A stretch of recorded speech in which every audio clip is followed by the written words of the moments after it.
Gotcha. Okay. Yeah, that's definitely doable for sure. But yeah, we have Good afternoon, everyone. Good afternoon. Sorry for the delay, but we're going to go ahead and get started on our next session.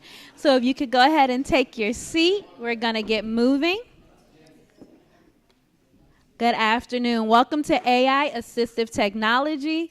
I'm Jamie David, and this particular session, we're going to discuss emergent AI technology tools, obviously, that can be integrated into daily workflows, things that are going to help with efficiency, creativity, and decision making in academic as well as administrative tasks. There is a floating microphone going around, so throughout the session, you can raise your hand and she'll come by to make sure we give everyone an opportunity to ask their questions. And now we're going to hear from our panelists so they can introduce themselves. Hello, everyone. My name is Dion James. I am a partner engineer at Google Public Sector, division under Google Cloud. I am a technology professional. I have about 10 years worth of experience. My background is also in networking, specifically wireless and wireless access points and route switch, as well as cybersecurity, covering everything from network security, firewalling, as well as security operations. And today I'm also now a Gen AI ambassador. So good to meet you all. Thank you all. And I am also a resident of PG County. So glad to be here.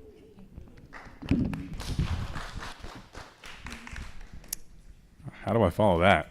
All right. So for those of you who weren't at the previous session, my name is Hussein Sharaf, CEO and founder of CloudForce. CloudForce is a consulting firm based here in the county, in National Harbor. And I'm also a resident of the county for the last 10 years. And CloudForce is a consultancy that works very closely with Microsoft. Actually, we work with OIT and PGCC as well as organizations all over the country. And we're sort of their go-to consulting partner for AI, everything Gen AI these days. So happy to be here and definitely looking forward to having the conversation with you folks today. Yes, give it up for our panelists today. So again, go ahead and raise your hand if you have any questions. I have some as a backup, but we want to make sure we hear from you. To get us started, how do AI assistants like virtual agents and chatbots enhance user experience across various industries, and what are the key benefits they offer to businesses as well as consumers? I guess I'll start. So I did sit in on a few of the earlier sessions today, and I think it warrants a few of these questions. Who in the room has heard of Gemini? Okay. So everyone that has not raised their hand, I want you all to Google Gemini, like literally Google search. Well, I'm sorry about that. That's above me. Sorry about that. My bad. I didn't mean to do that. My bad. But when you all get a chance, right? So chatbots, I think the chatbot technology, within the last year and a half or so, we saw ChatGPT released by OpenAI in November 2022. And from then till present day, we've seen a frenzy of AI advancements and technologies. So I mentioned Gemini, representing Google, as Gemini is now our chatbot model that is powering our AI technologies throughout the entire Google portfolio. So if you look at everything, all of our apps within Google Workspace, so think of like your Gmail, Google Docs, Google Sheets, Google Maps, Photos, Google Search even. We are incorporating AI into all of those platforms. And I think the way and the advantages of learning is that we're essentially taking out a lot of the steps that you would take to get to your end goal. So speeding up the process and the way you search for information and the way information becomes available to you is the advantage I think that is provided to users leveraging virtual agents and chatbots. And I think from a benefit or from a business perspective, ways to also leverage these technologies can be from like internal staffing, enabling, as well as, being able to set up chatbots that can help you with specific tasks as well. So you have a lot of different customization that you will. And then from the standpoint of chatbots as a whole, in this era of Gen AI, you have first-party models that can be built by specific vendors such as Microsoft or Google. And then you have your third-party models that are open source that are created by the overall cloud developer community. So there are a lot of ways to interact with these new chatbots, but I think overall the benefit is creating efficiency and getting us to our end goals a lot faster. Yeah, I would just add that who here has used Microsoft Outlook in their career at any moment? All right, handful of people. How much time would you say you spend in Outlook a day if you're, a heavy user in your current job? Too much. Yeah, exactly.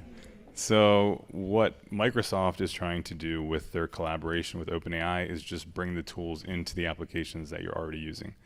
And to do it in meaningful ways that reduce the amount of time that you waste in a day just responding to the bazillion emails that you get. And I don't know about you guys, but I literally have to spend an extra 2 or 3 hours a day, either at the beginning of my day or the end of my day, just responding to all the emails.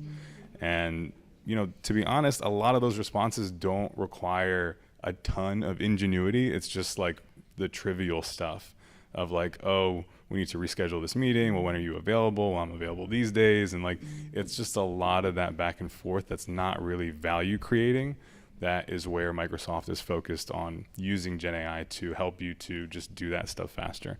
So now, for example, in Outlook, you can actually have it learn your tone. So not just to draft emails for you, but it can read all of your previous messages outbound to understand how you talk. So it doesn't sound like a robot. It sounds like you. It uses the words that you use, right? The greetings that you use, because people know tone, right? Like everybody sounds a little bit different, even in an email. And so in order for these tools to really be helpful, you don't want it to sound like a robot. You want it to sound like you. But they can actually now ingest your previous messages to understand your tone and understand how you communicate, whether it's short, whether it's long form, whether it's funny or it's more kind of professional and concise, right? And it will sound like you, and you can have it actually draft your messages, and then you can adjust them as you see fit and hit send, right? So a message that would have taken 10 minutes could take 30 seconds, right? So just practical ways that Microsoft is looking to create efficiencies in the workplace. So we all agreed that we use Microsoft Outlook as well as Gmail. We're constantly in our email. What are some other innovative use cases that AI assistants can help, whether it's in customer service, sales, marketing, or other areas of business operations? I can start. So I'm not a salesperson, but I think anyone who runs a business has to wear a sales hat quite a bit. And anyone who's ever used a CRM, anyone used a CRM before? Salesforce or Dynamics okay. So a CRM is where you store all of your customer interactions for a sales process, but that's not the only place that stuff lives, right? It lives in your email, it lives in meeting notes, it lives all over the place in documents that you may have stored. And so one of the ways that it's helping in sales is just pulling all that information together in a meaningful way so that you can say, oh, I actually haven't talked to this customer in 2 months. I can't really remember the last thing that we talked about or who was at that meeting or what specific product or service they had mentioned to me. So using Copilot to pull together information from your CRM, your email, maybe some documents you stored in SharePoint or a file server, and actually just literally asking it, based on the last 6 months of conversations that we've had with this customer, what are the most relevant talking points for this next meeting that they asked me for next week, and actually give me an outline for an agenda based on everything that we've talked about. And it can do that, and it can do it very effectively. And so that's the kind of work that a salesperson would usually spend an hour or two before a sales meeting just preparing for, digging through the CRM and sending other people messages like, hey, can you remember what we talked to Sally about in OIT? Now you don't have to do that. You can get that response in 30 seconds. Through Copilot. What was the question? So you're particularly looking at the Google Workspace. What are some other use cases? I know personally, I'm a little obsessed with the AI tool for photos. Mm-hmm. I can group all of my people together and find every picture of my mom right in time for Mother's Day. But what are some other use cases that you can find, whether business or personal? So within Google Workspace, we're trying to bring Gemini to every single application within Workspace. So leveraging Gmail, some of the points that he just made, referring to like, your emails, responses, things of that nature, are features that we're embedding. Help me write or generating ideas, things of that nature. Whether you want your response to be short, elaborate, you have all those options embedded in there. But then what we're doing now within, like, let's say Google Sheets, from a standpoint of, functions, things of that nature, working with the format of spreadsheets in itself, you have a additive AI-enabled assistant for every single product set that we have now. So whether we're doing presentations now within slides, you can create an outline for your presentation. You need images that you want to include on every slide. You can leverage the Gemini assistant to help you create those type of images, as well as the format and the framework that you want. And this incorporates everything across the board. And then, from the standpoint of leveraging Gemini as a whole, everything is powered by that. So that's our AI assistant, and within Workspace, you can leverage that. Awesome. We have our first question from the audience. So you both mentioned Copilot and Gemini as AI assistants that are integrated in other workspace. Does it require integration? Do you have to have permissions? Is this something the county allows? And is this something that can be done seamlessly in terms of your workflow?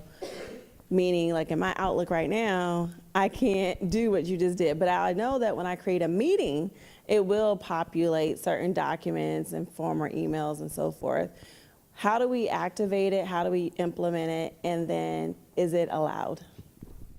So I can just say, as working with the county, so we actually do work directly with OIT, and we're working alongside Microsoft right now to prepare the county to enable Copilot. Today, Copilot is disabled. It was disabled intentionally because the county knew that the data estate is not where it needs to be. From the perspective of like labeling sensitive data is one of the most important things that you need to do before you enable some of these tools. Because if we turned on Copilot today and you had access to some data that you shouldn't necessarily have access to because it was placed in a folder that doesn't have correct permissions, then Copilot would surface that information. And that's a problem. There's a lot of employees across the county. And so in an abundance of caution, they chose to block it until we could come in and help them to enable data sensitivity labeling and data governance. And once that's done, which it's in flight right now, it'll be done soon, I promise, the county can enable Copilot safely. But as a consumer, you can actually just go to copilot.microsoft.com and you can use that today from any device. And just to touch on that for one moment, Eugene, our deputy director, did mention it in the previous session. So if you want to hear a little bit more about some of the plans as far as labeling and that sort of data side, then you can check out the YouTube video from the last session. And following up on the, if you're a Workspace customer, right, to leverage these tools, it's not enabled by default, right? You'd have to essentially, it's almost like a licensing thing on the back end. But from a way we look at it from consumer versus business or enterprise, we leverage that in a way where enterprise readiness speaks to all of our business products. So products that we want to sell to customers that have, business use cases, private data, things that they need to keep confidential. The training mechanisms behind your staff as well is also very important, right? Understanding what can be leveraged, what type of data should be inserted into these type of chatbot tools versus what shouldn't. There's different privacy regards in terms of leveraging like a Gemini powered solution for enterprise versus one that's personal and consumer based. So you do have different options with carrying it out, but in terms of it being on by default, with the enterprise setting, if you were a current Workspace customer today, you'd have to leverage some type of upgrade or toggling it on in order for it to be enabled. So we have a question over here, and then we have one in the front, and then we'll hit the center. Hi, good afternoon. I don't think it's lost on us that we've got Microsoft, we've got Google. And so my question is, where do both of these and all the organizations, because at some point competition will have to stop, and it all has to be integrated. So where do you think, and when do you think that will come about where we don't have to choose one, where we can all just get along? Can I take a quick stab? So, just as a point, this is an Android phone, and this is a Google device. Powered by runs Google software, and so the reason I bring that up is all of my Microsoft apps, including Copilot, are on this device and integrate very well with this device. And Google does a lot already to integrate with Microsoft and vice versa. I think the reality is they're sort of frenemies. They compete in certain arenas, but in others they don't. Google does a lot of things that Microsoft doesn't do and vice versa. And so I think you just have to choose the right tool for the job. I don't know that that's ever going to go away completely, because I think they're always going to compete for the enterprise space and certain things. But I do think that, as a consumer and as a business, you just have to try both and figure out which services work better for your organization. And it's not a binary thing, right? You can have certain services from Google that you love and that meet the need, that work very well with services from Microsoft that are similar. Yeah, and I'll chime into that. So I don't think the divide will probably ever stop. I think some of the back and forth between the companies is almost a driving factor to innovation, if you will. So I'd say all of that encompassing, like, my entire career has been in technology, and if I look back over what I've done throughout the years, he mentioned he wasn't a salesperson, but I have been. I work in pre-sales, and Microsoft is everywhere, right? So when I came to Google, especially in the cloud space as well, you have to acknowledge, that Microsoft, AWS, other competitive technology vendors were already in the space before. But if you look at like the frenemies comment, a lot of the AI technology is being powered by underlying Google technology. From the standpoint of like the T in ChatGPT, this transformer technology. Transformer technology was invented by Google in-house. So if you look at the ecosystem, if you will, of the technology players, you kind of need one another, if you will, to a certain point. OpenAI, Microsoft have been able to leverage transformer technology that we've had, and you see what we have now today with their products. And then you also see, like on the Google side of the house, we just had our Google I/O event, which is our annual developer conference yesterday.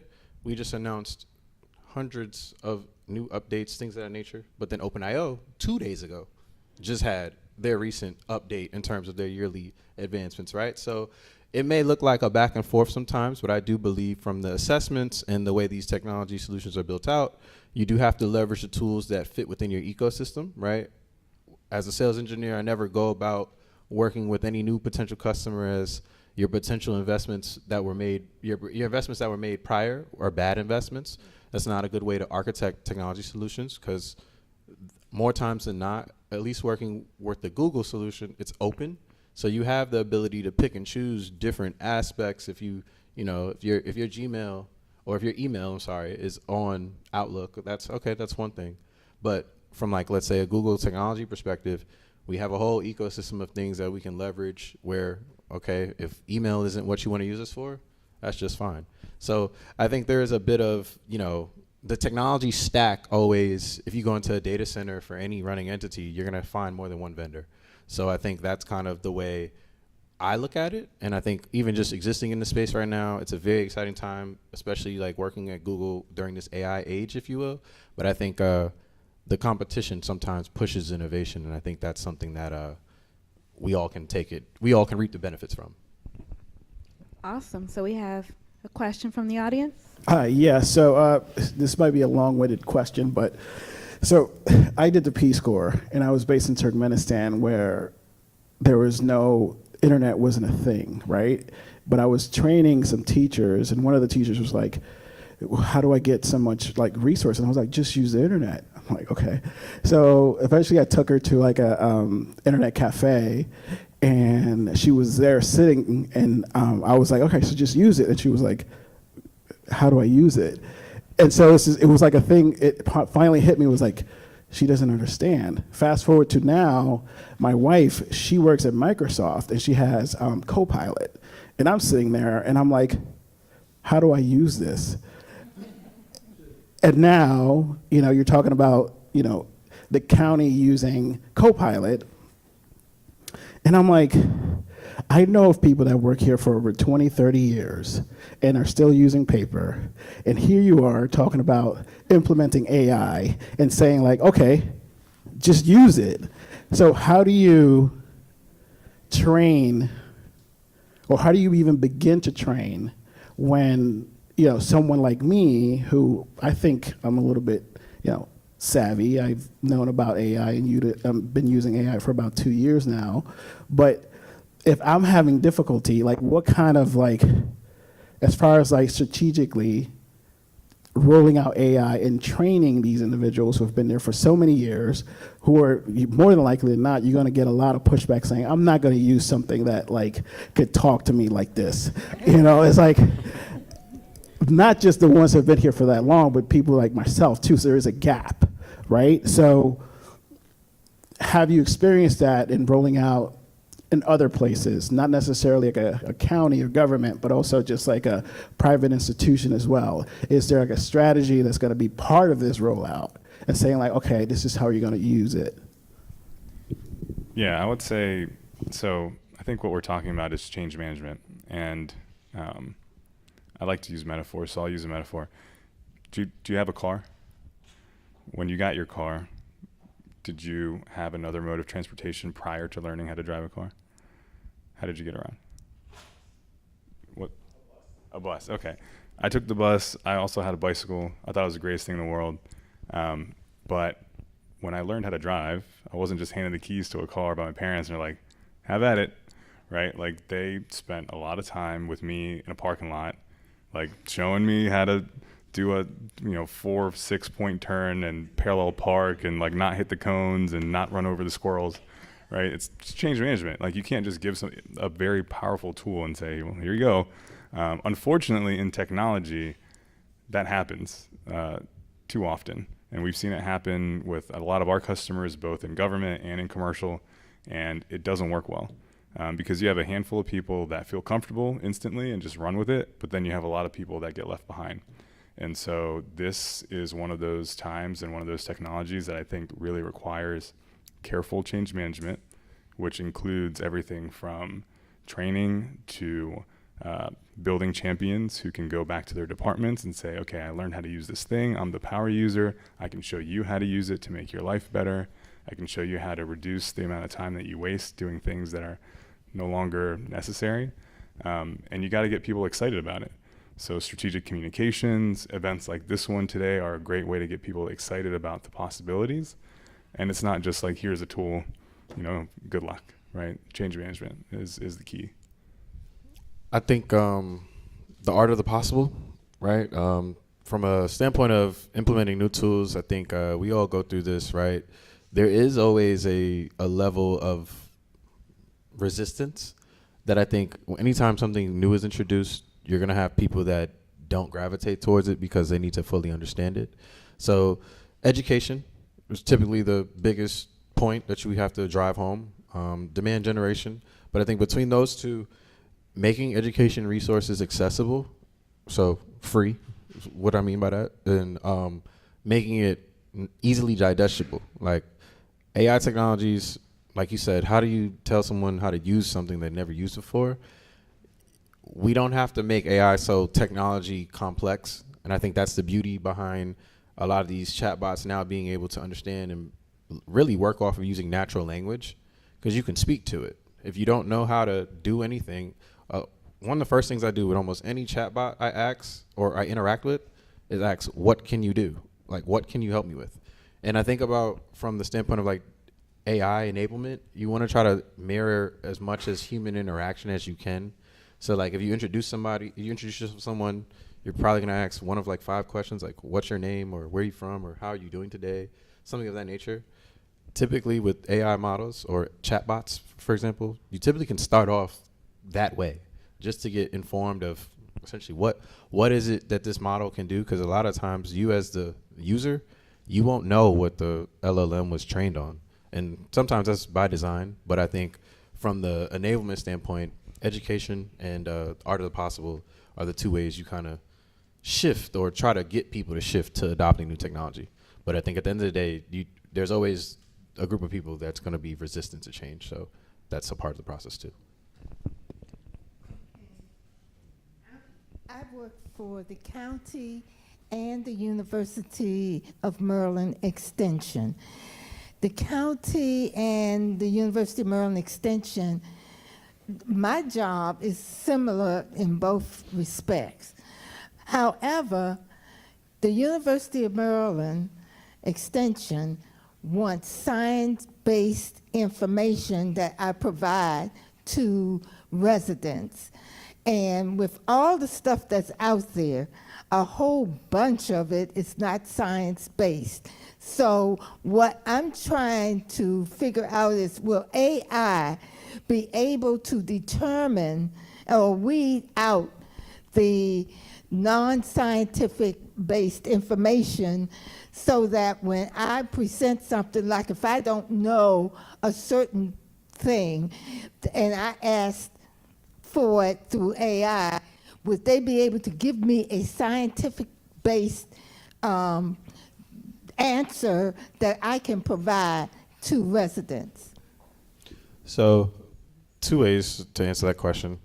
If you're dealing with a specific entity that has created a model or a mechanism for that type of interaction, you would look for, within Google technology, we have grounding as well as retrieval augmented generation, which is the mechanism that essentially provides truth. It's like how you fact check the information. So leveraging those technologies is ways that we provide validity to the outputs that these models generate. So if you want to weed out things that aren't true or things that are false, that is a mechanism or one approach you can take to address that. And then the second would be the training data that it's on. Is it trained to know, or is it trained to know all of the ones that are right, if you will, like all of the studies that are correct? So that way it could then potentially identify what is outside of that. So think of like the predictive analysis and the assessments that it's making, the training data for it to understand what's right versus what's not, and then also leveraging techniques that fact check, so such as like grounding and RAG technology. Those are mechanisms that can be embedded within the AI solution to help you make sure that you're not working with anything that's false.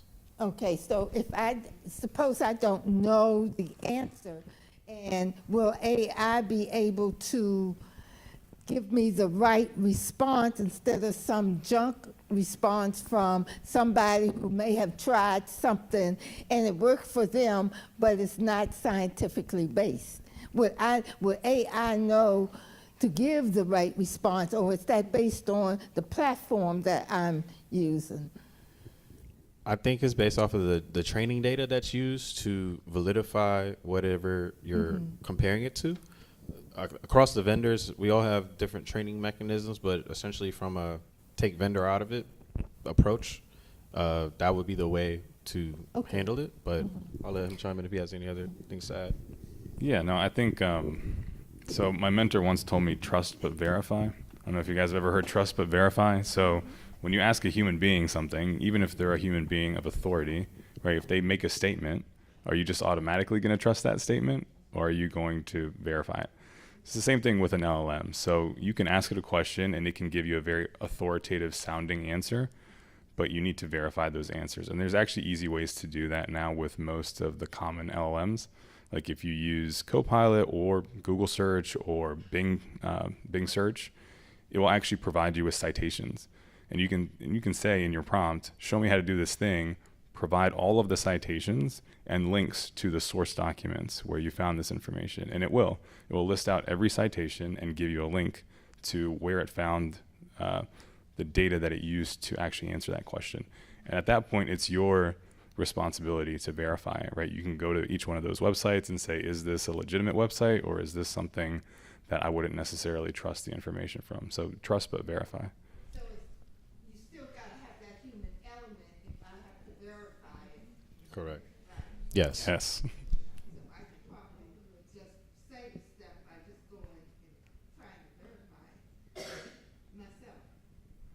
Well, I mean, it should still save you some time from like having to just do a search and like scroll through pages of links, right? Like, scrolling through pages of links takes a lot of time. The LLM can skip a step by just finding the things that it thinks are most relevant and surfacing those to the top. But again, it's still your choice to verify. And it's also, there's levels to the risk, right? Like if you're asking it, my child has these symptoms, what do you think I should do? Right? That's something that you probably want to verify further than you say, I got this scuff on, my shoes, how do I get it off? Right? Like different risk tolerances for different types of questions and answers, right? I did hear you make a use of an acronym. So just for everyone's reference, when you said, I think you said LM? LLM. Can you define that for the group? Yeah, it's large language model. So OpenAI models, Gemini, they're all large language models. Yeah, I was just going to say a large language model is just a large corpus of data. It has different training parameters that are attached to it. So a parameter is a data point. So different models have different number of parameters that they were trained upon. But a LLM is a large corpus of data that has multiple training parameters on it. And kind of in relation to what she mentioned, you talked about, of course, we've been talking a lot about data. How do you deal with or look at the need to deal with diverse needs of preferences from the user and dealing with bias in terms of the data sets? So at Google, Google AI for public sector is built off of 4 pillars. So adaptive, responsible, secure, and intelligent. And the adaptive component is the piece that I think really speaks to the bias and the ethics component around it. From understanding AI, this is my personal opinion, I do think AI is going to allow us a point in time to fact check or to kind of course correct some of the biases that we have as a society, because large language models are trained primarily off of public data. So the data that's out there, if we see bias in it, it's not that someone manipulated the data to make it biased. Can that be done? Yes, of course. But is that normally the case? No. So I think the way we look forward in terms of addressing those things is understanding that everybody's not technically sound at the same point in time. So speaking specifically to like learning capabilities of adaptive assistance, you can create assessments that you have to essentially gauge where users are. And then you can tailor this, whether it's through grouping or through specific models in themselves. Understanding, of course, the development of like your own model versus like a general use that has its own, cost and effect and implications behind that. But I think understanding the components of what it is you're trying to address, and then understanding is the data behind it free of bias, and then if it's not, that's where techniques like human in the loop or fine tuning to address those issues come into play. Yeah, no, I agree 100%. I think human in the loop is the key there. You can't abdicate your responsibility to make good decisions to a large language model. And the reason is primarily because, as you mentioned, it's trained on public data, but public data has bias in it inherently. And so especially in areas where we know there has been significant, notable, provable bias in the past, like for example, hiring practices. So that is one area where you definitely do not want to leverage automations built off of LLMs without a human in the loop. Case in point, recruitment systems. Recruitment systems have a lot of data on, based on this job and the requirements, who did we hire previously? But there is bias in those decisions. And so by using historical data to select new candidates, you are just perpetuating those biases. So this is, again, where that shared responsibility model of human in the loop to look at what's happening and say, is this a good idea to use this technology for this purpose without it being checked, or at least to have a look at the underlying data that it's using to make those inferences? There's a question right over here. You spoke about Copilot on the county side. We're actually dual reporting, so our agency primarily uses Google Workspace. Do you know if the state is looking to enable Gemini if they haven't already? I do not know that answer, but I could find out for you. That I could find out. So while you're coming over for this question, I'm going to input one and then we'll come right on over to you. So we've talked about a few different things, but can you discuss some of the recent advancements in natural language processing and machine learning that can help with the personalization involved? Top of mind. In terms of natural language, I'll speak to our translation capabilities. So live translation is something that I think is very top of mind for governments, whether it's state, local, or county level. Understanding you have different constituents that have to leverage services such as, getting permits for work, driver's licenses, things of that nature. I go to like DMV centric type workflows. Understanding that we have had advancements from what languages are supported, right? Majority of the AI development countries are US based, or the mainstream ones, if you will. So a lot of the technology gets developed in English first, and then it gets rolled out in phases to other languages across the world. And different features, the ones that are most utilized are the ones that are often expanded to first.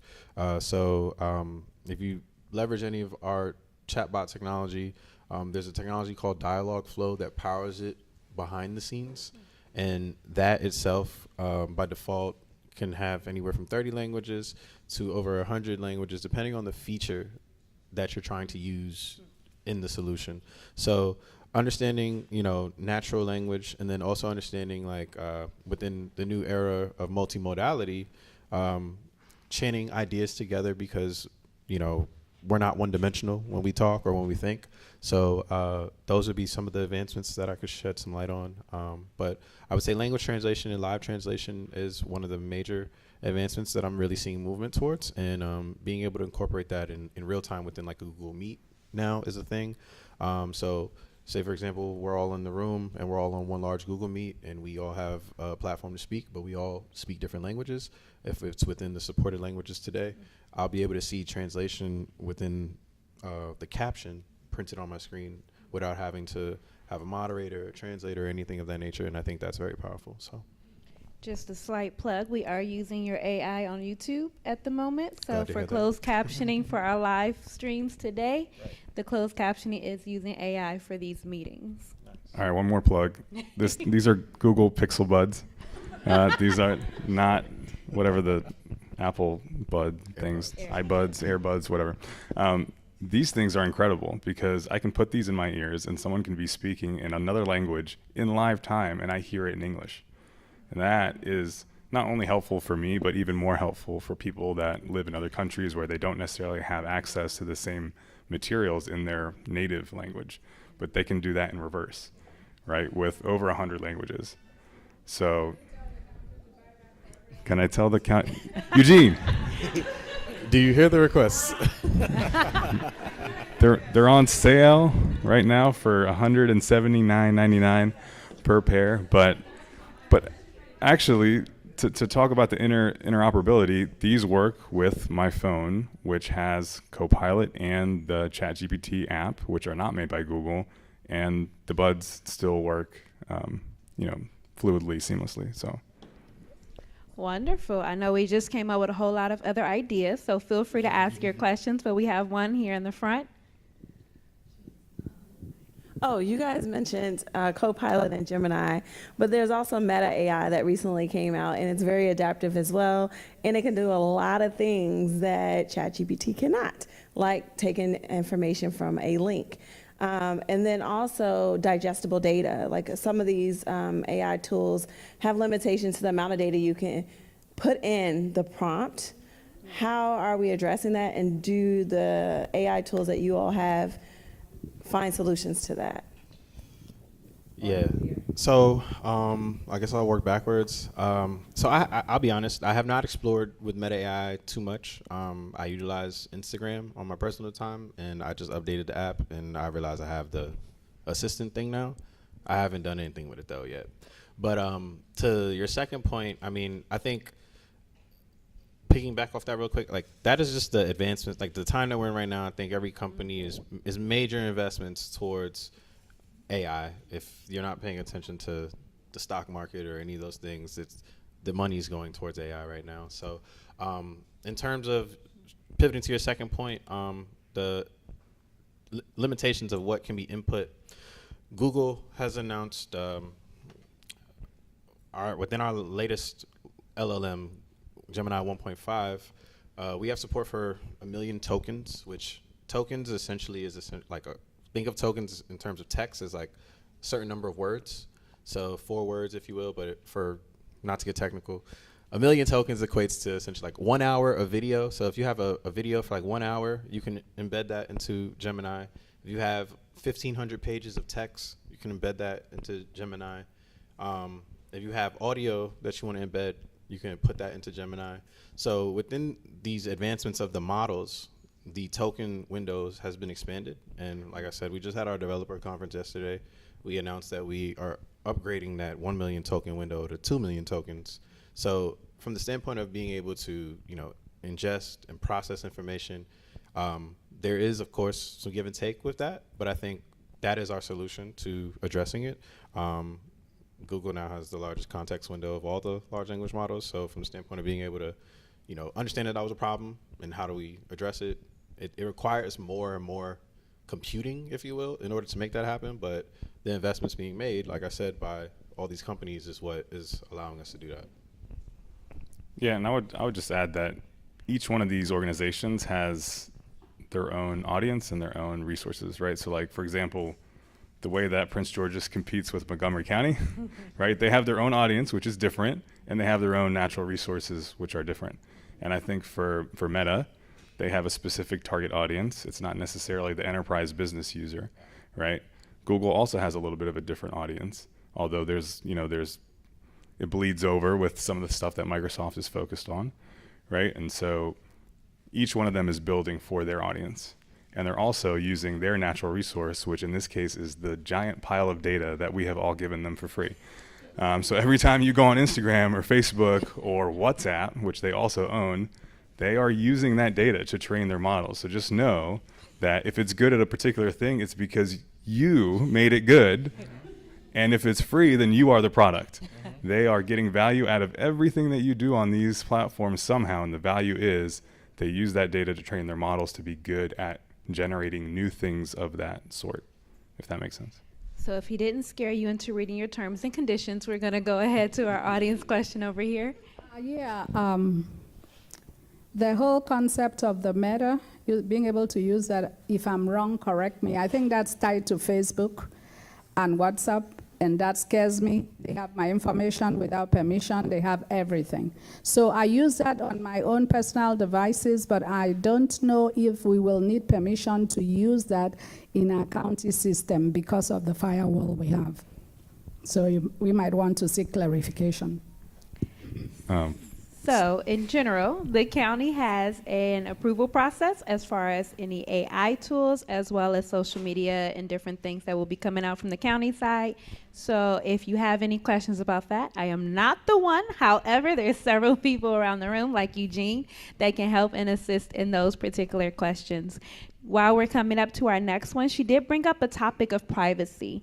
So just to touch on that for a moment, when we're looking at, obviously, technically we gave Facebook permission, and we didn't read the long pages of terms and conditions, as well as Google if we're using Gmail or Google search. So how are your companies and others looking at protecting that data and making sure some level of transparency is there, as AI is kind of scaring people in its rollout? I would just say that, so again, I don't work for Microsoft. We're a Microsoft consulting partner. So we help organizations like PGOIT to implement Microsoft's tools. What I'll say is that in all of our interactions with state and local government and universities, one of the key things that we are trying to make clear is that you can pay for services that do guarantee that your data is secure and kept private and that is not trained on. And so it does cost money to run these very expensive data centers with very expensive GPUs. And so that cost has to be passed on to the consumer somehow. And so if you're willing to pay for enterprise grade services through Microsoft's platform, you can deploy them in a way that is safe and secure and actually does provide all of the assurances that you would expect for private sensitive data that could include things like PII or protected health information or protected student information. But they're not free. So I'll just say that. Yeah, and I'll say following up to that, enterprise readiness is a part of our fabric, if you will. And from a responsible AI standpoint, we do have privacy and transparency built into those principles that we follow. So leveraging all of those things, if you think prior to AI and enterprise security or enterprise readiness, you still had those protections that were in place. So the protections have not gone away, and they still exist. It's just that now we're looking at data at a point in time, right? So when you leverage this AI data within the Google framework, we keep the data isolated so that it's trained up until this point in time. So say you have a corpus of 50 documents and that's your LLM. If you got new information at a meeting you just came out of for your 51st meeting, but you didn't add it to that corpus for the training data, right? Like that's how we keep things separate. So versioning, if you will, also is a way to make sure that, you know, you're keeping track of what is being put into this trained LLM so that you can keep track of it in a way that's also manageable too. So we have a question somewhere in the back. Yes. Go right ahead. So I understand that there are accessibility tools and applications as well as hubs and assistive hubs and things like that. But I'm curious to know if there is anything that's either Microsoft or Google or AI specific to help people with impairments and disabilities to assist them in that way. I could speak a little bit just about what Microsoft is doing. So Microsoft does have a lot of emphasis on sort of leveling the playing field for everybody, regardless of what it is that's holding them back. So when it comes to things like speech, for example, a lot of the educational applications previously did not deal with speech impediments well. And so they're actually now leveraging Whisper, which is a speech-to-text software, essentially, that runs on OpenAI, to embed that capability into applications to help them to understand students with speech impairments better, and then to actually speak back to them based on the level that they can comprehend. So that's one of the ways that the technology is being leveraged. There's a lot of other ways with more physical impairment, and actually leveraging speech to text to control things that you can't physically control, that you would typically control with like a mouse or a keyboard, which can now be much more, I guess, easily controlled via voice. But that's still sort of in its infancy right now. Yeah, and I was going to say, following up to that, I think Google is working within multiple divisions within our research team as well as Google Health in order to address those type of concerns. There's different partnerships across our business today that do leverage specific entities for like disability services of that nature. But I think I can't speak to the specifics of those, but I know within our Google Research and Google Health arms, we are addressing from an AI perspective, how can we leverage technology like some of the solutions he just mentioned, from speech to text or text to or speech to move certain things on screens from that standpoint, as well as leveraging like just vision in itself. So, you know, of course, there's different ways to interact with AI systems, and sometimes, you know, someone that has disabilities may not be able to interact in all the same ways. So being able to address it from multiple standpoints so it's adapted to that person is some of the things Google's working on. And just to add in there, you already mentioned as well the translation or the transcribing as well of video and text as well as audio. So those are also other ways that can be useful. And I believe we have another question here in the middle. Can AI be manipulated to hack into a system, any system? Can it be manipulated to do that? Well, yes and no. I was about to Yes say, were and you no. going to respond? There's a nuance.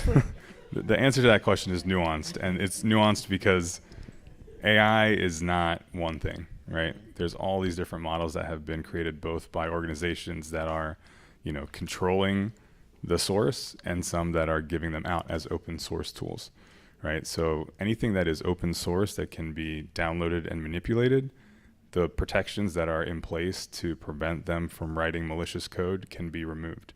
And so in that case, if it's an open source model and it can be manipulated, then absolutely it could be used to write malicious code. Now, it's not necessarily going to create anything that a hacker couldn't create themselves. It's just going to do it faster, right? And so cyber professionals. Could not create a model, an AI model, to hack into another AI model. AI on AI crime. Okay, so maybe we should. I haven't heard that one yet. So So maybe in a similar vein, how are, or not that you can get into too much details, but protections being put into place to prevent the hacking of this information that's used? So what I was gonna say was that you have your security is being embedded in AI in multiple ways today, right? So, and we're trying to figure out ways to have security teams leverage AI technology as well. So, understanding what type of attacks and exploits are vulnerable is what bad actors are looking at. And then from understanding, like, could someone build an AI bot to attack another AI system? Yes, the capability's there. But depending on which AI system you're using, depending on even what you're embedding to create this, ideally safety filters and things of that nature would help circumvent or prevent that. But there is a workaround for these things. So the protections that you have in place and even the moderation of your settings is something that's very important to pay attention to. And I think as we evolve the security space within AI, I think they're going to be ones that can take advantage of AI security as well in a much faster way. But again, I think to the use cases of how bad do you want to be? I mean, it's kind of like the internet. You can search for bad things too, but is that what we're allowing, or is that what we're looking to use these tools for, is kind of what comes into conversation when we go down that path. Yeah, I mean, I would agree. I would just say that, and this is probably controversial, but a weapon could be used for good, it could be used for bad, right? And this is a tool just like any other tool. So bad guys will use it, and the people that are meant to defend our systems will also use it. And so the only question is who can use it more effectively, faster, right? So I had the privilege of attending the RSA conference. It's a cybersecurity conference in California last week, where everything was about AI. It was about how AI is being used by malicious actors to run phishing campaigns at scale, right? Sending a zillion emails in the time that it would take to write one. And guess what? All those emails actually use correct grammar, which is an even bigger problem, right? Because all those emails that we used to get, you kind of knew they were phishing because they don't know how to spell right. Now, guess what?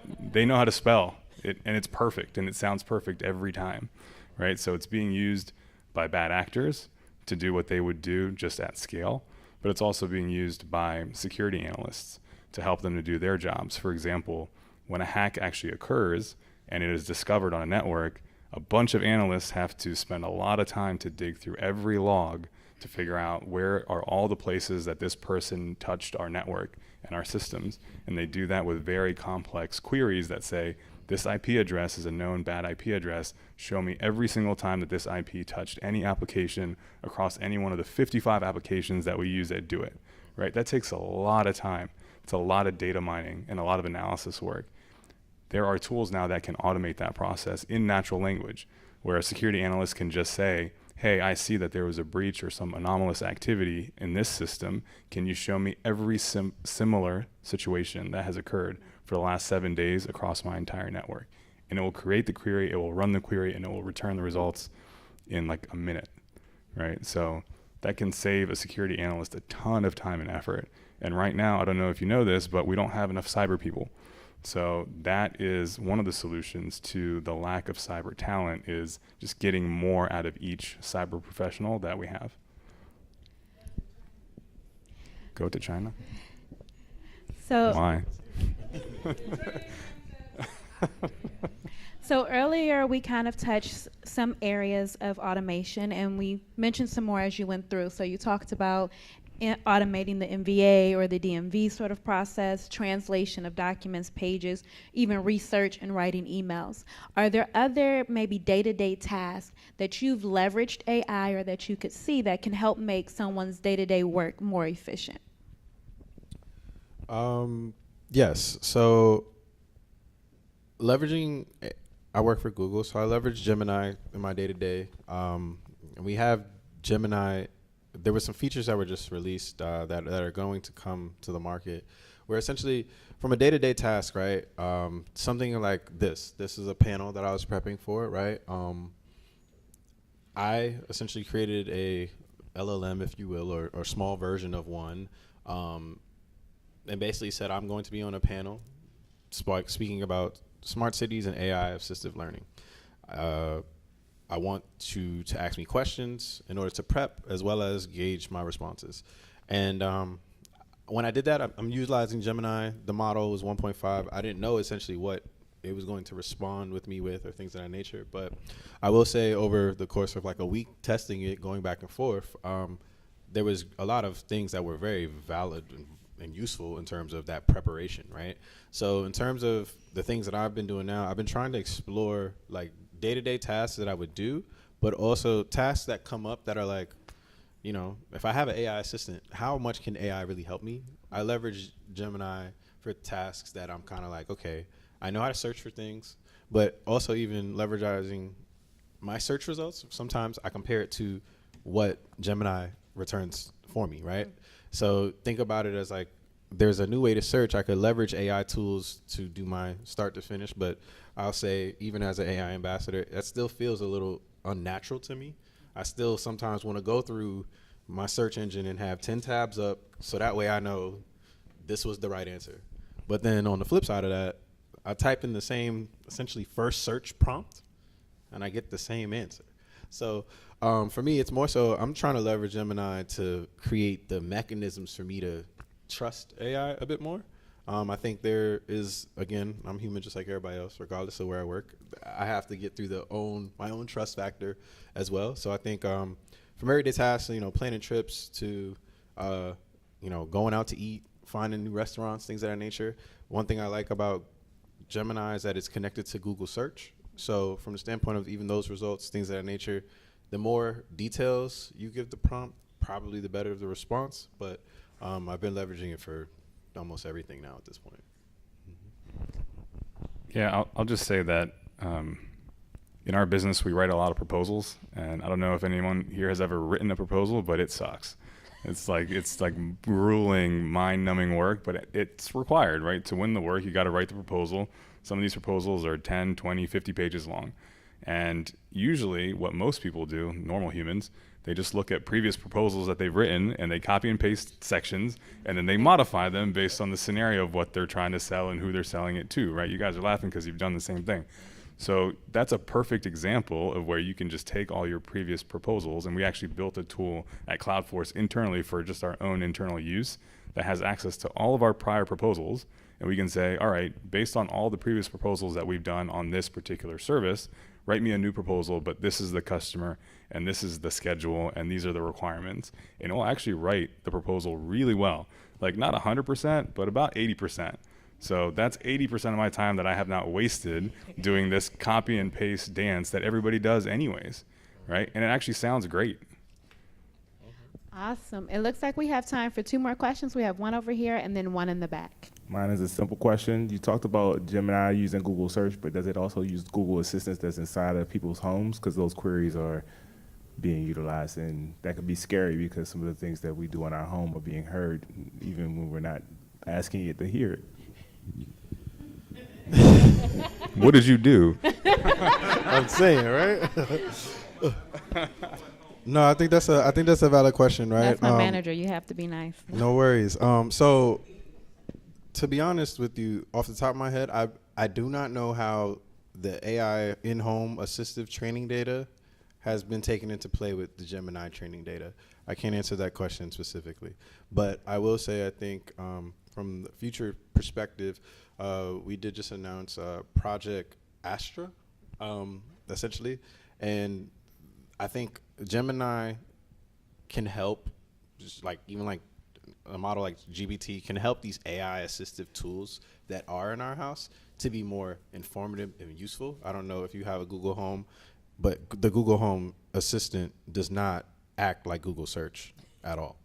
So yes, that is an AI tool. It's a part of the AI portfolio, but I'd have to get back to you specifically on the training data from that specific in-home devices to the actual models itself. We're going to go to our question in the back. Or did we have one? Okay, maybe the question was answered. So just to round up, looking ahead, what are some of the emerging trends and future possibilities that you see in AI assistance? You mentioned some of our home devices. I don't have Google Home, I have Alexa, but it's okay. And then how can organizations stay ahead of the curve to leverage these technologies to be competitive? I guess I'll take the future question first. I think from my perspective, some of the things I've been seeing with the way AI is going to help us transform, I think we have to approach it with an open mind. I do believe that a lot of the technologies we have today are, some of it is very much wowing, but some of it's also like, that's cool, but what am I gonna do with that? So from the standpoint of understanding use cases, I think we're in a very pivotal time right now. There's a lot of ideation going on, a lot of conversations around, if I do this, what are the implications of that? So I think we're back in a position where we're thinking about ways to advance ourselves that is going to become very beneficial. I'm not sure if anybody in here would want the internet to disappear, but I feel like if I was to poll most people, they'd want to keep the internet. So that's kind of how I feel about AI. Like today, you might poll people, and it's like, I don't know, I'm afraid of that. But AI has always been around in very small forms.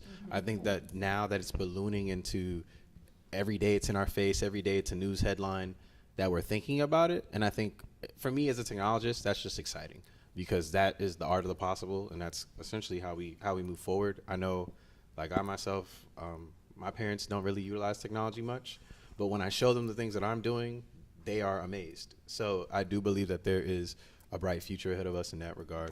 So I'm excited for it. Can we have our panel? He was in the middle of answering. Oh, no, it's okay. And then, I was just going to answer the business competitive question. yeah, and then we can take the last question and we'll wrap up for the day. So a lot of the work that we do is around helping businesses to think through how to remain competitive with these tools. And so from like the big business perspective or like the large organization perspective, like you can take Maryland State, for example. Maryland wants people to live here, to work here, right, to move here, to stay here. So how can Maryland be more competitive? A state is sort of like a business, right? How do you attract people to come here? You provide better services to your citizens. So I know that somebody mentioned 311 earlier. I don't know if any of you guys have been to the MBA, but the MBA is a place where generative AI and automation could really help streamline the experience, right? Nobody wants to spend 3 hours of their morning at the MBA waiting to do something that actually only takes 30 seconds and probably doesn't even really require a human, right? So there are a lot of ways that big business can leverage these tools to just create a better service and a better experience for customers or constituents. And then from a small business perspective, the issue for most small businesses is how do I compete with bigger businesses, right? I don't have the money, I don't have the resources, I don't have a marketing department, right? This is one of those tools that can help to level the playing field. For example, if you want to create content for social media to help sell your product, before you would have to hire a graphic designer to put together graphics, right? Put together attractive looking flyers and images. You can do that now basically for free, and the graphics look incredible. You can say, give me an image of this person at this place doing this thing, and then just drop your product into it or your service into it. And you can do that basically for free in seconds. Now, if you're a graphic designer, you probably hate that I'm saying this, but that is one of those things that is a barrier to competing as a small business. And that's just one example. The proposal example is another one. It's hard to write proposals, and people, if they're working in the business, don't necessarily have all day to write proposals. Again, that's another way that small business can be more competitive.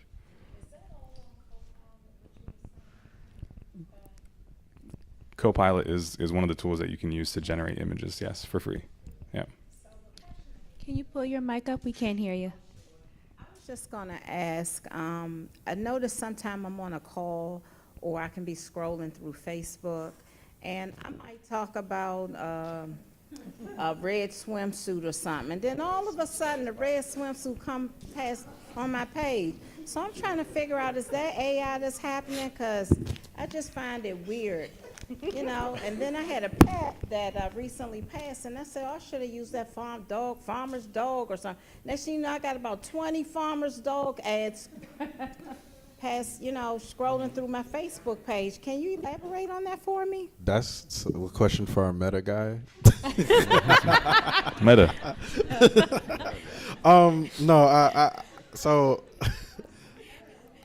I don't work specifically for. I have those same happenings, if you will.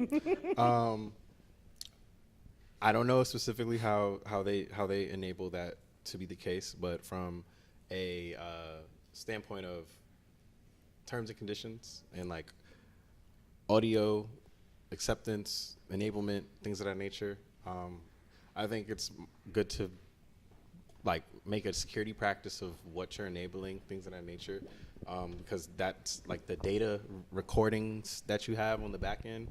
It's kind of all embedded in the T's and C's, but I don't have the specifics to drill into it.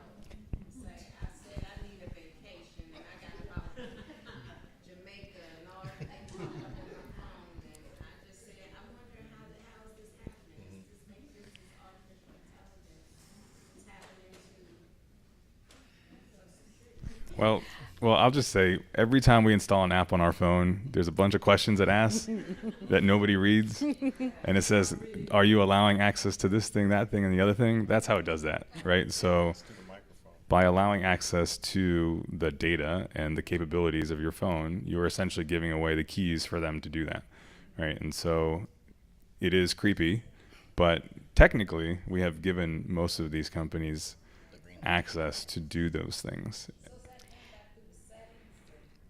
So I would encourage you, while as a county, I'm not advocating for you to go to your desk and use ChatGPT, Gemini, or Copilot. However, on your private time, I would encourage you, whichever ChatGPT or OpenAI, whatever AI tool you would like to try. If you have a Google account, I logged in the other day and it highlighted which ones Google search validated.